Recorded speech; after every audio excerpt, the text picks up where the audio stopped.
ना हायाखै बिराद दुखुआव दं आदै ल'आ हाब आं बुहुद बरिया दुखु ओमफ्राय नोङो दा मादैखौ फैजानो लुगैयोना लुगैया आं फैजानो लुबैलाबो बाराबाथाय रागा जोंबाय आङो बिदि आंखौ गारनानै खारनो नाङा ना औ ओमफ्राय बे सप्तासे नेगोन नोङो सप्तासे मानि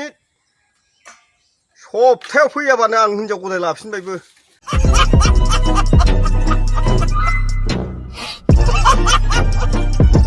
दासो मोजां जादों एडिटआ बेबायदि सपार एडिट खालामनांगौ बेबायदि सपार एडिट खालामनांगौ बेबायदि दा मियानिया जायाखै मियानिया लंथं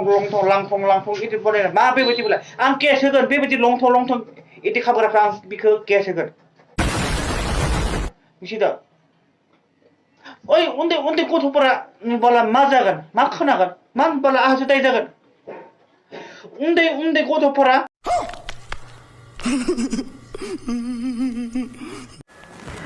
मोजां मोननाय लोगो लोगोनो मा जायो मिथिबायना साननै सानथाम मोजां मोनगोन 3 मास बास लोगो मोननायनो टाइम जासिगोन लोगो मोननो टाइम बानायसिगोन थि खालामसिगोन अके 5 तारिखाव लोगो मोनगोन बा 6 तारिखाव बा 8 तारिखाव 10 तारिखाव ओरैबायदि खालि आंहा टाइम गैया आंहा गुबुन गैया नङा होमबा स' बेबायदि टाइम फिक्स खालामनानै बहाबा जायगायाव बेरायनो थांनाय जायो मिथिबायना बहाबा जायगायाव बेरायनो थांनाय जायो नेक्स्ट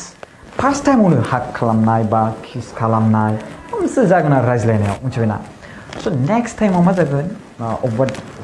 हटेल थांगोन अबेबा हाग्रा बंग्रा थांगोन अब्ला बेयाव मा जागोन नैथि खेबावनो डाइरेक्टलि सेक्स आथिं गेलेनाय सोलेरारि गेलेनाय बे जासै आरो खत्म